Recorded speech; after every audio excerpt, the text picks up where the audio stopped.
রমজানে শয়তান বন্দি বলেছেন আমাদের খোদা। মানুষ রূপে কিছু শয়তান বাজারটাকে করছে ঝাঁকানাকা। সারাদিন রোজা রেখে ইফতার করবে সবাই।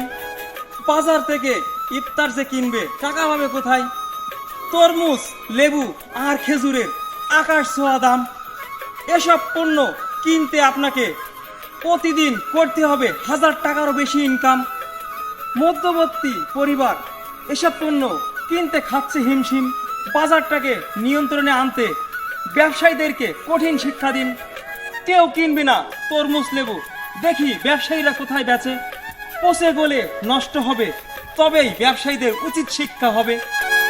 ভিডিওর কথাগুলো যদি আপনাদের কাছে একটুও ভালো লাগে, সবাই সচেতনমূলক ভিডিওর জন্য শেয়ার করতে কেউ ভুলবেন না।